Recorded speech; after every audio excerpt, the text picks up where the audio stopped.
Hello, everyone. Tonight, we're going to sit back, dim the lights, and take a trip into one of America's most unsettling, unresolved cases.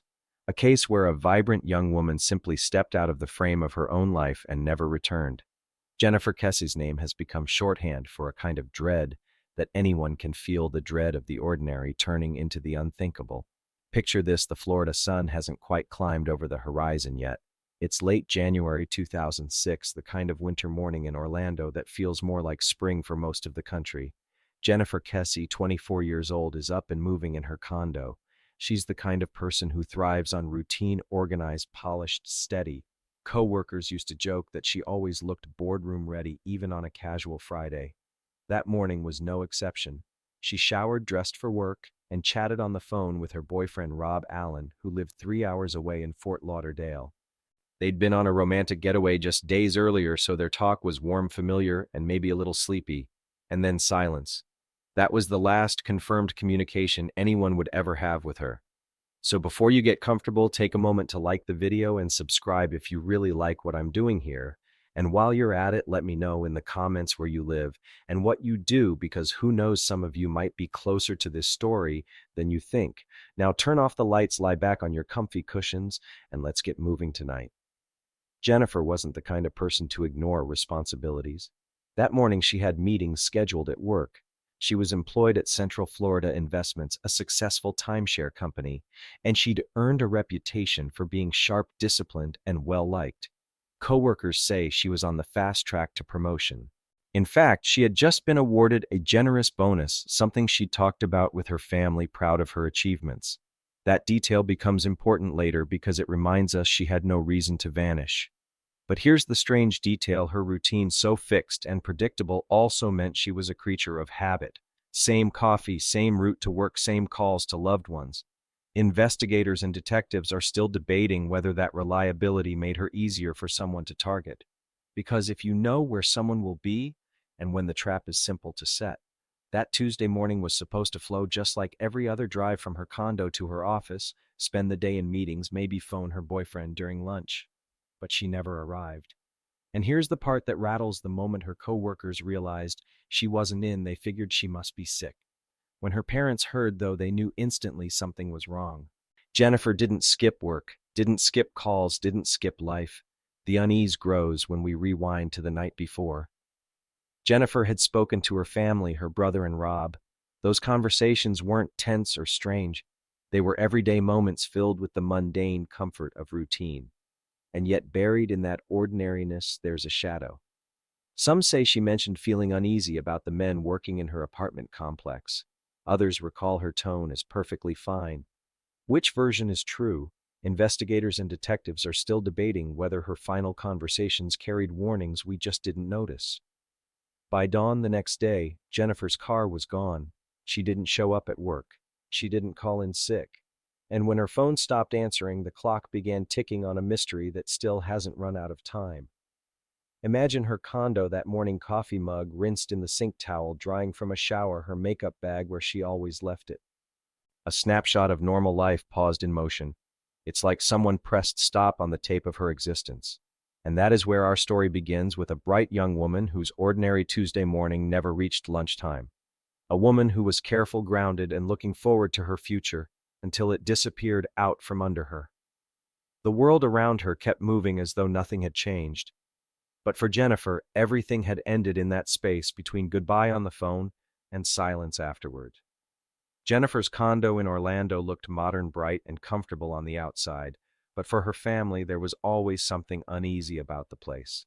The mosaic at Millennia Complex was new, still under construction, with half-finished units and a rotating cast of contractors walking the grounds. On paper, it was a safe, gated community in a lively area. In practice, it felt halfway between home and a work site, hammering in the background strangers on ladders, new faces wandering in and out every day. Her parents had voiced their worries more than once. It wasn't that Jennifer wasn't capable; she was independent, smart, and proud of her space. But when they visited the presence of construction workers loitering around, smoking, and sometimes calling out to residents, unsettled them. Jennifer herself had admitted to friends that she didn't always feel at ease when she parked her car after dark. Imagine stepping out of your vehicle in the dim glow of a parking lot light, knowing that someone was watching. One unusual detail: Jennifer had only recently moved into that condo. Before, she'd been living with her friend and roommate, and life had been crowded but warm. This new place was her step into full independence, a milestone she was proud of.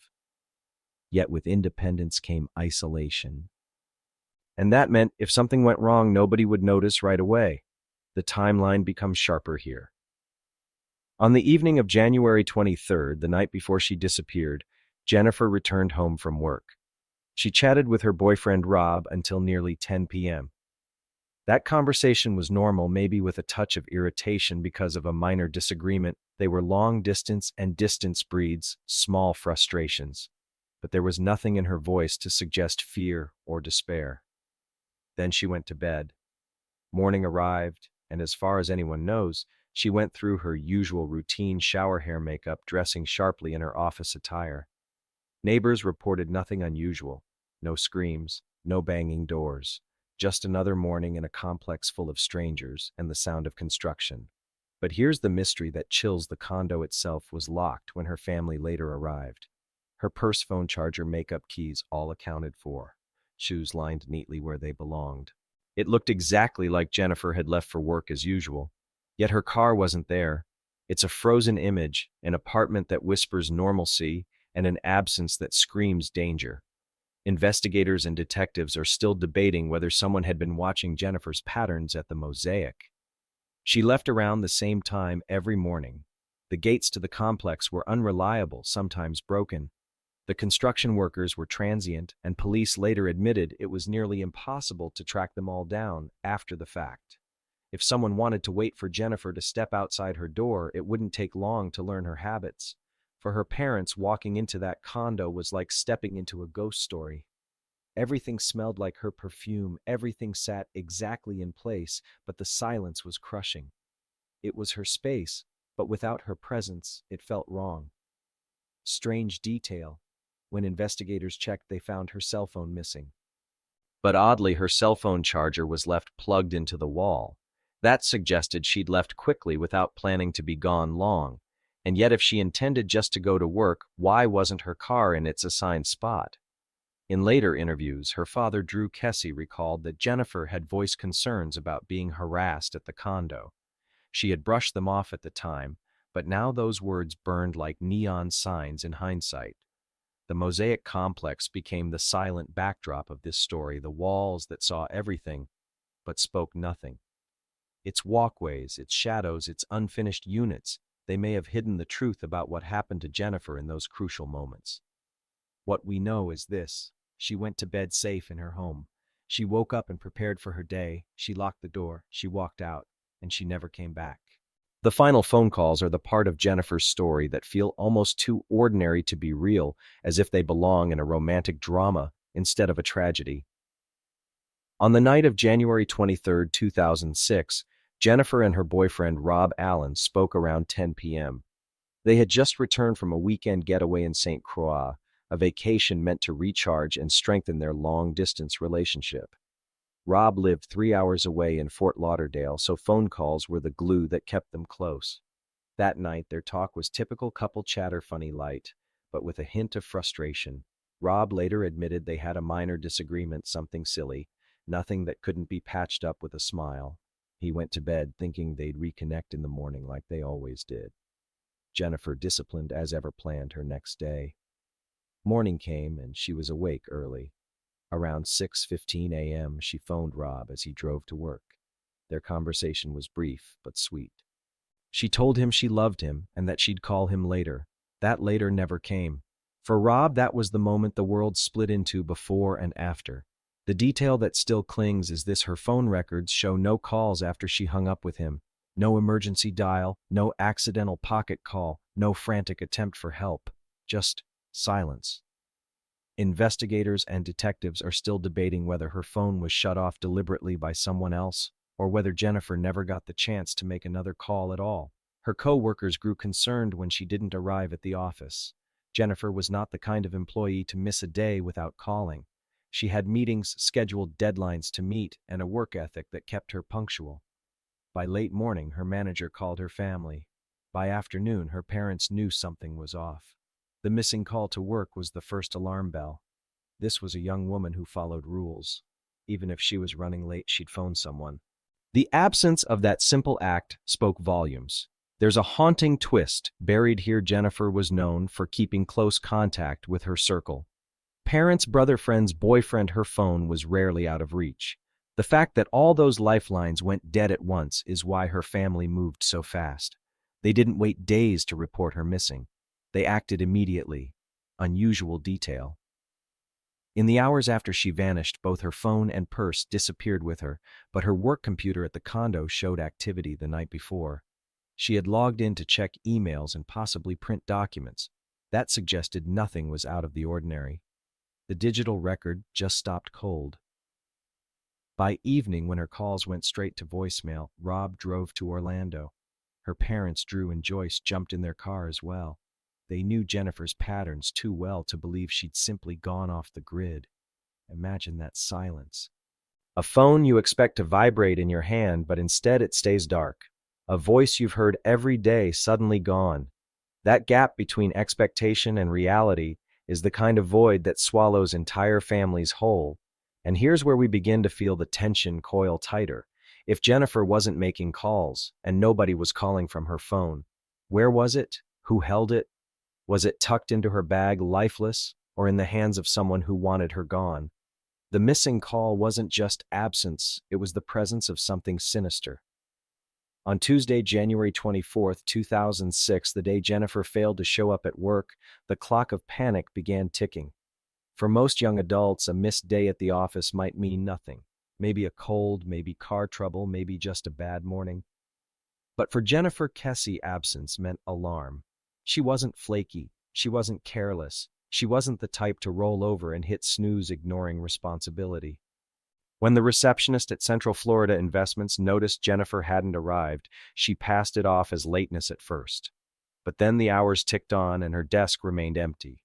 Phone calls to her number went unanswered. Emails sat unopened. Jennifer was the kind of employee who set the tone for the room. Her absence left a hole her coworkers could feel. By midday, her manager made a call to her family. "We haven't seen Jennifer." Simple words, but for Drew and Joyce Kesse, those words cut deep. They knew their daughter. They knew she didn't vanish. Within hours, Drew was behind the wheel, racing to Orlando from his home in Tampa, while Jennifer's brother Logan and his friends followed close behind. Rob, her boyfriend, left Fort Lauderdale to meet them. The search party was forming even before police treated it seriously. Here's the strange detail. While law enforcement often insists on waiting 24 or even 48 hours before launching a missing person investigation, Jennifer's family didn't have that luxury. They knew from the beginning that the window for survival in a disappearance is brutally short. Studies show the first 48 hours are critical. They weren't about to lose them. That evening, her parents unlocked her condo with a spare key. They expected maybe to find her asleep, sick, or shaken. Instead, they found eerie normalcy.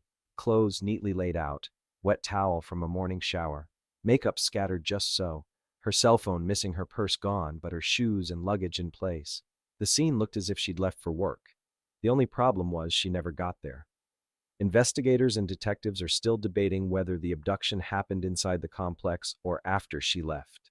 If someone intercepted her in the parking lot, they would have had only seconds to act. But if she made it into her car, did she get pulled over on the way? Did someone follow her out? The family's dread mounted as the hours passed. Jennifer didn't return that night. She didn't call. By dawn of the next day, January 25th, she was officially considered missing.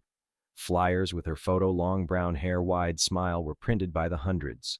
Volunteers stapled them to posts and handed them out in parking lots. The unease in Orlando grew quickly. News crews picked up the story, neighbors whispered about seeing strangers near the complex, and coworkers replayed her last office interactions in their minds. Nothing added up.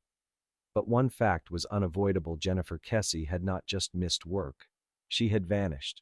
Her family's nightmare had begun, and the search that would stretch across years was underway. When Drew and Joyce Kesse stepped into their daughter's condo, they were struck by the quiet neatness of her space. It was the kind of place that carried Jennifer's signature: organized, tidy, deliberate. Nothing looked overturned. Nothing looked stolen. Yet something was wrong.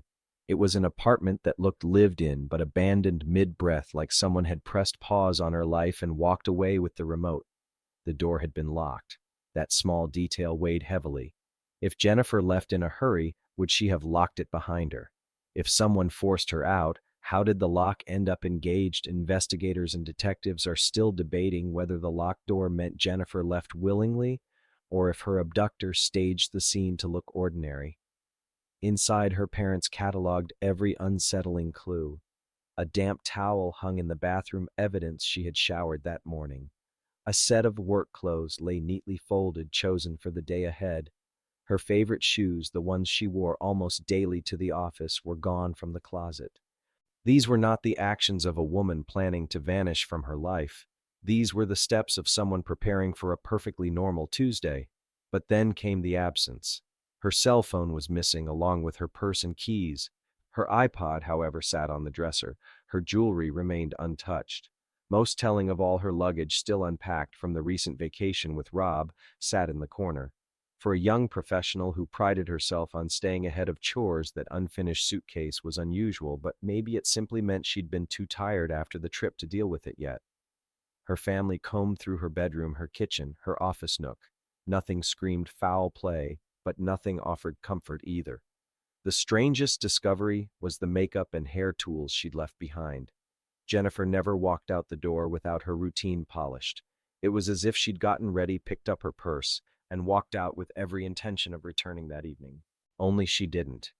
That night, as the Kesse family sat in Jennifer's apartment, the silence grew unbearable. Outside, the Mosaic complex hummed with life: construction workers finishing late shifts, neighbors coming and going, cars pulling in and out. But inside her home, the stillness was suffocating. One unusual detail came later, when investigators noted that Jennifer's phone had been powered off around the time she vanished. It didn't die from lack of charge, it was turned off. That decision, whether by her or someone else, cut off her last lifeline to the world. The locked condo became the first riddle in a case that would never stop asking questions. Was Jennifer ambushed as she walked to her car? Did she willingly lock the door behind her, only to meet danger moments later? Or had someone else closed that door, trapping her absence behind it like a cruel secret? The answers weren't inside the apartment. They lay somewhere beyond that locked door, waiting to be uncovered. The discovery of Jennifer's car changed everything. 2 days after she went missing, police located her black Chevy Malibu. It wasn't parked at the Mosaic complex where she lived, and it wasn't anywhere near her workplace. Instead, it sat in the parking lot of another apartment complex called Huntington on the Green, just a mile from her condo. The vehicle looked ordinary at first glance, as if Jennifer had parked it herself and gone inside. But the truth was far stranger. The car was abandoned. No one had come back for it. And what investigators found inside only deepened the mystery. Her belongings were scattered in ways that didn't make sense. There were a few fingerprints, but none strong enough to identify. Her DVD player was still in the back seat untouched, suggesting robbery wasn't the motive. On the floor sat a single shoe print, smudged but distinct. Outside on the hood, a faint handprint seemed to press against the paint, as if someone had leaned there while deciding their next move. It was an eerie tableau, a car left in plain sight, holding silent evidence that refused to speak. The most unsettling detail was its location. Huntington on the Green wasn't a random choice. The complex had a reputation. Locals called it a hotbed for crime, a place where drugs and theft thrived. Residents kept their heads down and their doors locked. Dropping Jennifer's car there felt deliberate, as if the perpetrator wanted to bury evidence in noise to hide it in chaos, where no one would question an unfamiliar vehicle. Investigators and detectives are still debating whether the car was abandoned immediately after Jennifer vanished or moved later. Some believe it was left there the morning she disappeared. Others argue it may have been placed the next day to throw off timelines. Either way, its presence confirmed something her family had feared. Jennifer did not simply walk away from her life. Her parents, Drew and Joyce, rushed to the scene when police informed them. For a moment, they felt relief. Maybe Jennifer had left the car because she'd gone to meet someone, maybe she was nearby. But that hope withered quickly. Standing by the Chevy Malibu, they knew this wasn't a sign of her safety. It was a breadcrumb dropped in a dark forest. Strange detail. The driver's seat was adjusted too far back for Jennifer's petite frame. She was about 5'8", but the seat was pushed for someone taller. That single fact suggested she wasn't the last one to drive it. The car was towed, examined, fingerprinted, but nothing definitive came from it. No DNA that led to a suspect. No witness who claimed to see it arrive.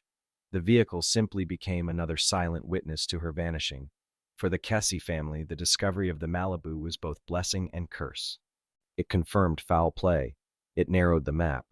But it also underscored the chilling reality Jennifer was not in control of her story anymore. The locked condo had been the first unanswered riddle. The abandoned car was the second. Each piece of evidence was like a whisper that almost gave away the truth before going quiet again. The surveillance footage is the most haunting artifact of Jennifer Kesse's case. After police located her black Chevy Malibu at Huntington on the Green, they canvassed the area for cameras. One angle stood out: the security feed from the complex itself. It captured the moment someone parked Jennifer's car, turned off the engine, and walked away. That was the lead everyone had been waiting for. Proof of a suspect. Proof of the person who had the answers. But when investigators pulled the still frames, what they found was as frustrating as it was chilling. The figure was grainy, indistinct. A person of average build walking calmly away from the vehicle, head slightly bent, arms swinging. They didn't run. They didn't look over their shoulder. They acted like someone who belonged there, like it was just another day. And then came the strangest twist of all: the timing. At the exact moment the suspect walked past the camera, the fence posts lining the complex obscured their face. Every shot, every frame. The vertical bars acted like black sensor lines, hiding the suspect's features by sheer coincidence. Not once did their face appear clear enough to identify. Investigators and detectives are still debating whether this was pure bad luck or something more sinister. Could the suspect have known about the cameras and timed their walk? Or was it simply a cruel trick of chance, the kind of thing that makes a mystery stretch into eternity? The footage gave some clues, though limited. Experts estimated the individual stood between 5'3" and 5'5" based on stride length. The way they walked suggested a man, though some argued it could easily have been a woman. Their clothing was ordinary plain shirtwork pants. Nothing flashy, nothing that would make them stand out. What struck people most was the casualness. Whoever this was had just parked the car of a missing woman, and yet they strolled away like they were coming back from the grocery store. No panic, no rush, just a steady pace into the shadows. The release of those images to the public sparked waves of speculation. Neighbors swore they recognized the walk. Armchair detectives slowed the video, analyzing the tilt of the head, the swing of the arm, the bend of the knee. But no one could say with certainty who it was. The Kesse family stared at those frames over and over, hoping for recognition, hoping for a spark of certainty. For them it was agony, so close to seeing the truth, but blocked by the cruel geometry of a fence. Strange detail. The person lingered just long enough to suggest they were familiar with the area. Huntington on the Green wasn't the kind of place an outsider chose at random. It was a place where invisibility came easy, where you could walk away unnoticed. That faceless figure remains the ghost of Jennifer's case. They walked into the frame of history for only a few seconds, then vanished as surely as Jennifer herself. The locked condo, the abandoned car, now the grainy figure. Another whisper of truth cut short before it could speak. The investigation widened like ripples in a pond. With Jennifer's car and the faceless figure caught on camera, attention turned to the people who knew her or wanted to know her too well. In any disappearance, the closest circles are scrutinized first, and in Jennifer's case, there was no shortage of possible suspects. Her workplace drew early focus. Jennifer was a sharp, confident professional in the timeshare industry, and she stood out. She was young, attractive, and ambitious. Co-workers respected her, but police quietly asked, did anyone resent her? Did anyone blur the line between professional and personal? One rumor suggested a manager had shown interest that Jennifer politely but firmly rejected. That kind of slight can fester in the wrong person's mind.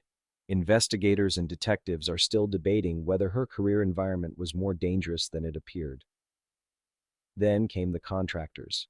The mosaic complex where Jennifer lived was still under heavy construction. and transient workers drifted in and out daily. She had confided to friends that some of the men made comments when she walked by catcalling or staring too long. They knew her car, her schedule, the unit she lived in. These weren't just strangers, they were fixtures of her daily routine, watching from scaffolds and sidewalks. The possibility that one of them crossed a line loomed large. Her boyfriend Rob was naturally questioned too. He had an alibi. He was 3 hours away in Fort Lauderdale, seen at work. But detectives pressed on the tension in their relationship. That final phone call had included a small argument. Could that have boiled into something worse? Friends insisted no. Rob was devastated, cooperative, and proactive in the search. Another angle focused on her ex-boyfriend. Though their relationship had ended long before detectives considered the possibility of lingering jealousy. Old flames have sparked darker fires before, but again, no evidence tied him to her disappearance. Then there were neighbors, some permanent, some temporary. Police asked who lived close enough to watch her come and go, who had access to the gates that often malfunctioned, allowing cars to slip in unnoticed. Theories blossomed. Was Jennifer attacked in the stairwell or parking lot, ambushed in those few steps from her condo to her car? Did someone coax her with familiarity, making her roll down the window or pause her walk before seizing the moment? A particularly strange detail emerged. Jennifer's brother Logan had stayed at her condo just days before, along with friends. They later admitted leaving behind a cell phone.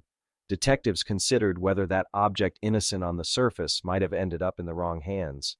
Could someone have used it as a pretext to approach her? The idea was never proven, but it lingered as one of many what-ifs. Each suspect pool expanded, then narrowed. Each theory sparked, then fizzled. None of the people in Jennifer's orbit confessed cracked or slipped up, but the unease lingered. If it wasn't her boyfriend, not a coworker, not an ex, not even a passing stranger, then who had the opportunity to erase a woman in broad daylight and walk away unseen? The suspects were many. The answers were none. And every time a theory dried up, the silence around Jennifer grew louder. In cases like Jennifer's, desperation often breeds confusion, and confusion breeds false hope. As the days stretched into weeks, tips flooded the Orlando Police Department.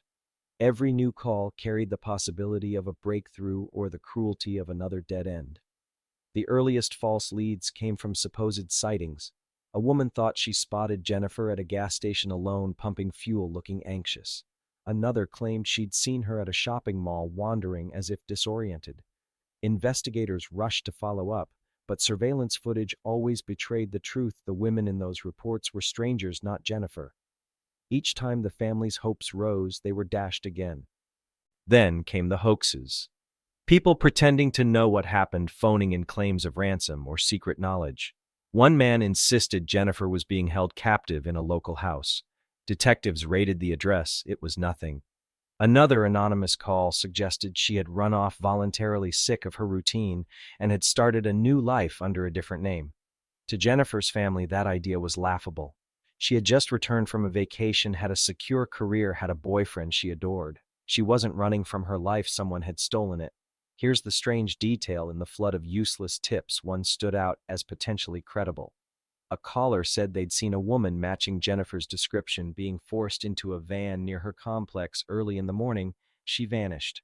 But by the time police traced the lead, the witness couldn't be located again. Did they exist? Or was it just another fabrication that slipped through the cracks? Investigators and detectives are still debating whether that van sighting was the closest brush with truth the case ever had. Meanwhile, psychics began contacting the family. They described visions of Jennifer near water, Jennifer buried in woods, Jennifer trapped but alive. None of it could be proven. The Kesse family entertained some of these calls in the raw fog of grief, but soon realized they were chasing shadows.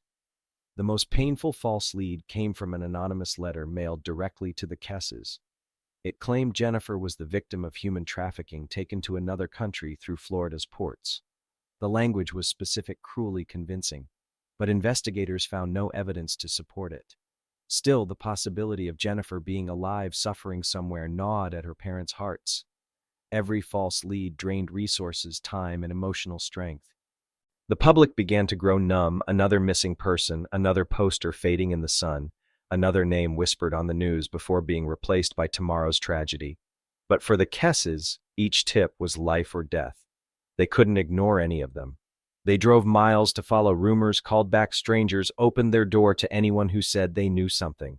And each time they returned home empty-handed. The cruel reality of a disappearance is not just the absence of a person, but the presence of endless possibilities. Each false lead is like a phantom, walking the family deeper into a labyrinth with no exit. Jennifer had vanished. The world was full of voices claiming to know why, but none of those voices told the truth. Cold cases aren't frozen in silence, they hum with theories, each one tugging at the edges of possibility. Jennifer's disappearance became a lightning rod for speculation, whispered in coffee shops, dissected on early online forums, and debated in living rooms across Orlando. Everyone had an idea of what really happened. One prevailing theory centered on the construction workers at Mosaic. They were transient, hard to track, often undocumented. Some came and went without leaving a trace. Jennifer had told her parents she felt uncomfortable walking past groups of them, especially when they stopped their work just to watch her. Could one of them have followed her inside? The proximity made sense, the opportunity was real, but the lack of evidence left only suspicion. Investigators and detectives are still debating whether law enforcement pushed hard enough on this angle, or whether language barriers and paperwork failures let a dangerous suspect slip away. Another theory pointed to abduction for trafficking. Orlando, with its bustling tourism highways and proximity to ports, made it a hub for human movement, both legal and illegal. Some argued Jennifer could have been targeted not by someone she knew, but by a network skilled in vanishing people without a trace. This theory, though chilling, gained traction because of the sheer lack of clues. If Jennifer had been taken for such a purpose, it explained why nothing, no body, no belongings, no trail ever surfaced. Others returned to the simplest explanation, a crime of opportunity. A random predator, maybe even a repeat offender, who happened to cross paths with her that morning. Serial offenders often stalk cities quietly hidden until a pattern emerges. But no clear link tied Jennifer's case to others in the area. And then there were the personal theories. Some couldn't shake suspicion of her boyfriend Rob. He was hours away, but skeptics whispered about alibis being easier to stage than people believed. Others glanced at her ex or at coworkers with bruised egos. These theories had emotional weight but no factual backbone. A particularly unusual detail fueled its own speculation. Jennifer's towel, damp from her shower, had been left neatly folded. It suggested she had finished her routine without interruption, locked her door, and walked out calmly. If she'd been attacked in her condo, the scene likely would have been messier. So where did danger catch her by her car at a stoplight? Somewhere between the familiar and the unknown. The longer the case stretched unsolved, the more theories twisted into folklore. Some said Jennifer had run away despite everything about her life arguing against it. Others claimed she'd been killed accidentally, perhaps struck by a car, and hidden by someone terrified of the consequences. And the public, fascinated and horrified, kept circling back to that grainy surveillance figure. Whoever they were, they embodied every theory at once. A construction worker, a trafficker, a random predator, a jilted lover. That faceless silhouette became the stand-in for every suspicion, every unanswered question. Theories are comforting in their own way. They build fences around the unknown, giving chaos some shape, but they're also dangerous. Each theory leads to its own blind alley, its own wasted hours, its own dead end. And in Jennifer's case, theories piled higher than facts, burying her memory under layers of speculation. The media became both a weapon and a wound for the Kesse family. In the first days, local outlets covered Jennifer's disappearance heavily, with news vans parked outside Mosaic, cameras aimed at her condo, and reporters clamoring for quotes. Her parents, Joyce and Drew, stood in front of microphones, their faces pale but determined, begging for their daughter's safe return. The coverage spread quickly beyond Orlando. Jennifer was young, successful, photogenic. She fit the profile of what broadcasters often labeled the perfect victim. National networks picked up the story, and soon her face was everywhere on morning shows, evening newscasts, even true crime segments on primetime. The public leaned in, drawn by the unsettling detail of her vanished car and the haunting, faceless figure on the security footage. At first, the media surge seemed like a blessing. The exposure meant more eyes, more potential tips, more pressure on the police. But as time passed, the spotlight grew harsher. Reporters dug into Jennifer's personal life, dissecting her relationship with Rob, hinting at tensions, probing her coworkers for rumors. The narrative often shifted from missing woman to what was she hiding. The family noticed the pattern, how the media sometimes turned tragedy into spectacle. Tabloids speculated recklessly Jennifer ran away with another man. Jennifer lived a double life. Jennifer staged her disappearance for attention. None of it had basis in fact, but once printed, those ideas lingered in the public imagination. Here's the strange detail. One article fixated on Jennifer's fashion sense, describing what she might have worn on the morning she vanished down to the color of her blouse. It seemed trivial, almost insulting, yet it spread widely. Investigators and detectives are still debating whether the endless repetition of irrelevant details distracted the public from the heart of the case. The Kesses, meanwhile, walked a tightrope. They needed the media to keep Jennifer's story alive, to keep her face visible, to prevent her case from sliding into the abyss of forgotten files. But they also had to guard against the exploitation of her name, her image, her memory. Joyce in particular became a fierce presence. She spoke clearly, emotionally demanding answers, while refusing to let Jennifer be reduced to gossip fodder. Drew, quieter but equally resolute, worked behind the scenes, organizing, pushing, refusing to let the case cool. Together they became their daughter's advocates, her only voice in a world of noise. And still, every time a broadcast cut to the surveillance footage, the family felt the knife twist. That blurred figure, obscured by fence posts, replayed endlessly on screens across America. For the world, it was mystery fuel. For the Kesses, it was agony, a permanent reminder of how close they were to the truth and how far. The media made Jennifer famous, but fame was not what she or her family ever wanted. What they wanted was simple: to know what happened on that January morning and why their daughter never came home. Instead, they watched her life become a headline. Her name a case file, her face a fleeting image on television screens, fading out as soon as the next tragedy took its place. As months turned into years, the frustration mounted, not just for the Kesse family, but for the detectives assigned to the case. Orlando police had poured countless hours into leads, canvases, interviews, and yet the mystery remained sealed. In time, the word cold began to hover around Jennifer's file. Cold doesn't mean forgotten, it means stalled.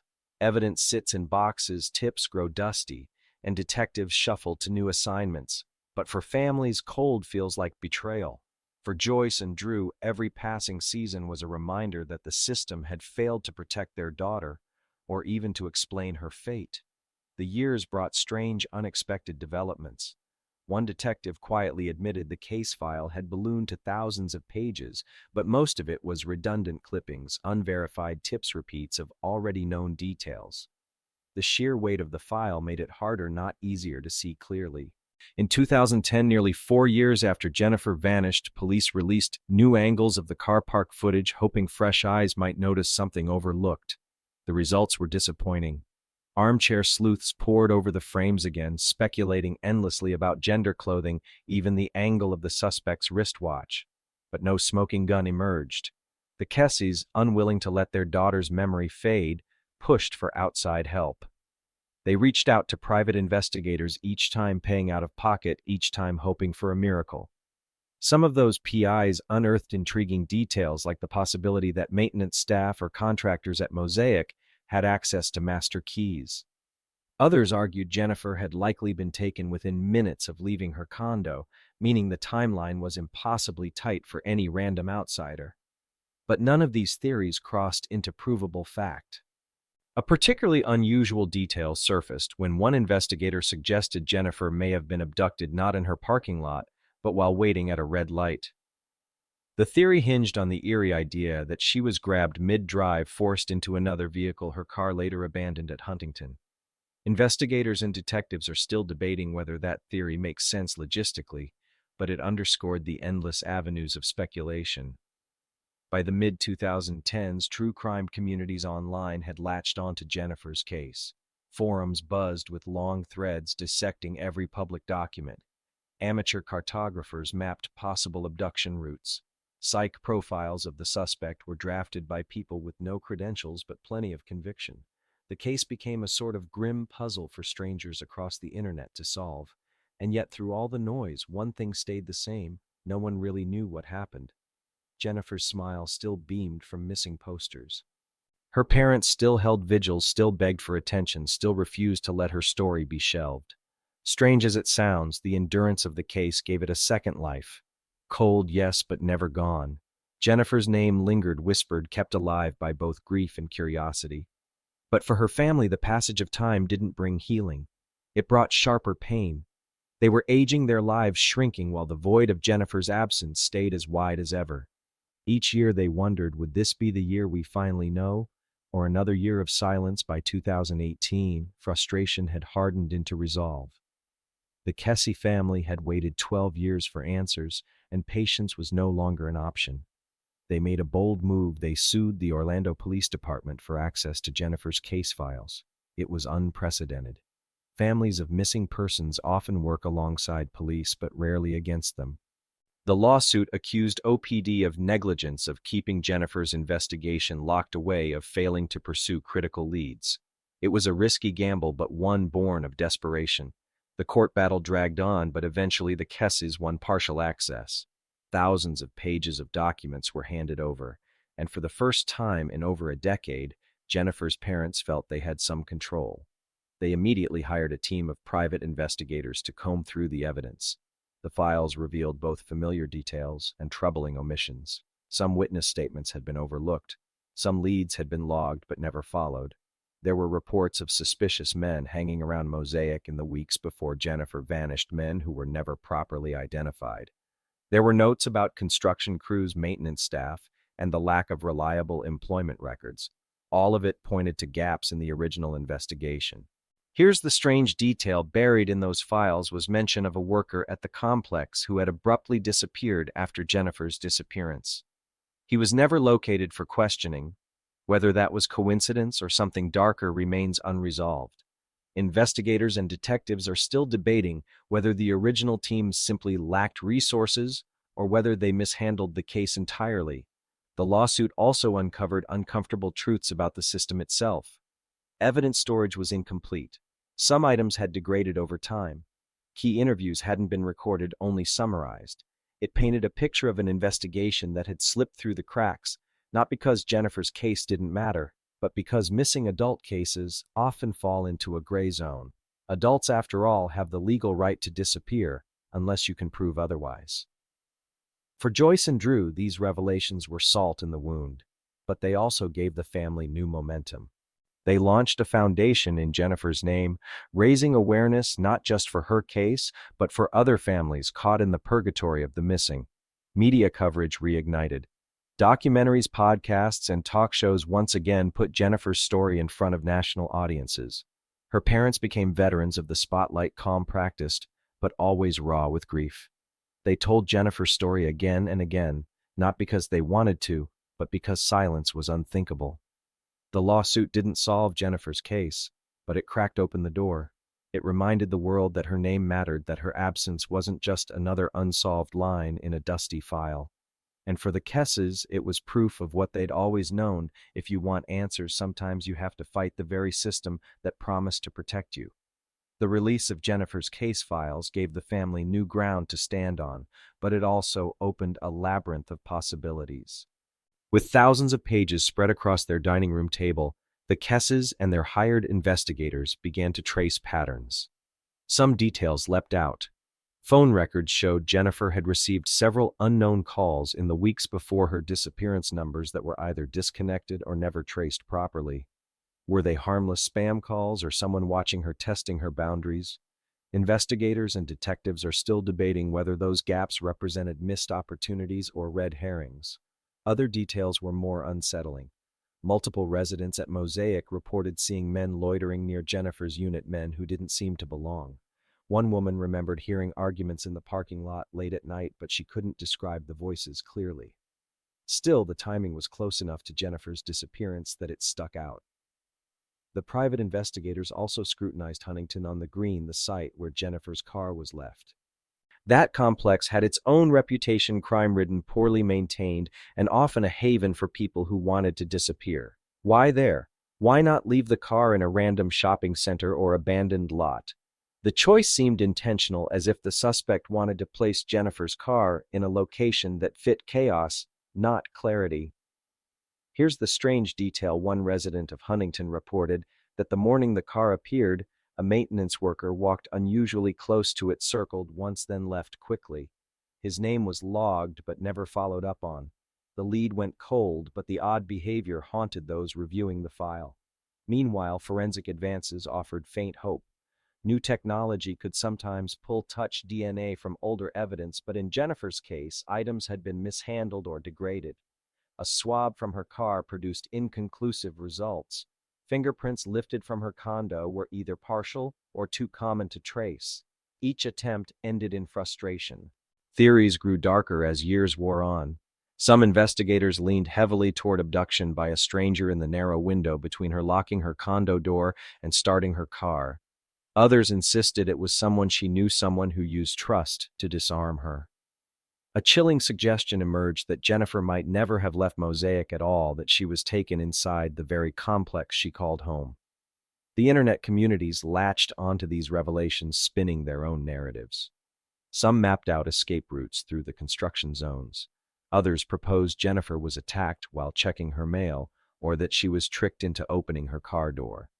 Each possibility was compelling and unprovable.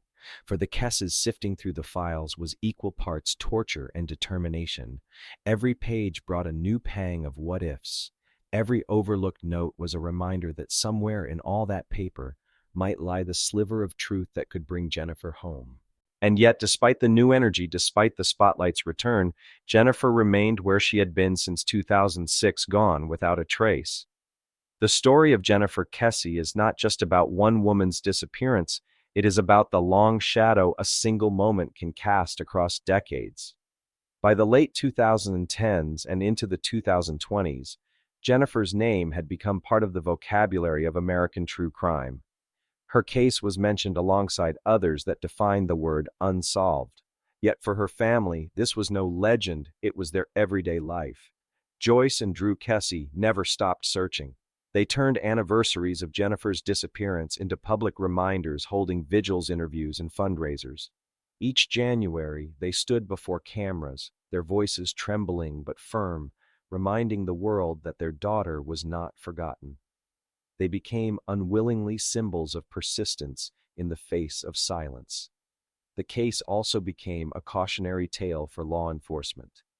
Departments across the country studied it, asking how a young woman could vanish in a secure complex, how a surveillance camera could fail at the exact moment clarity was needed, how early missteps in evidence handling could snowball into permanent uncertainty.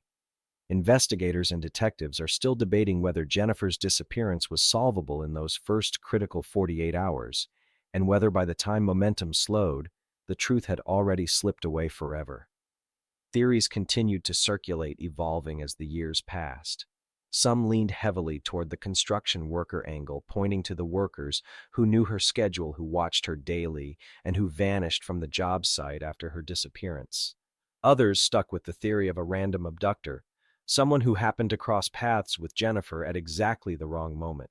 And some clung to the darker idea of trafficking, a theory that explained her total erasure, but offered no evidence. Here's the strange detail: Jennifer's condo was eventually sold. New tenants moved in, and life went on in Mosaic as if nothing had happened. For the new residents, her absence was a ghost in the walls, a story whispered by neighbors. For the Kesses, it was unbearable proof that the world does not pause even when yours has been shattered. Jennifer Kesse was declared legally dead in 2016, 10 years after she vanished. It was a formality, a legal step that helped the family handle her affairs. But for Joyce and Drew, the declaration meant nothing. Jennifer was still missing. Jennifer was still loved. Jennifer was still their daughter. Cold cases like this don't end.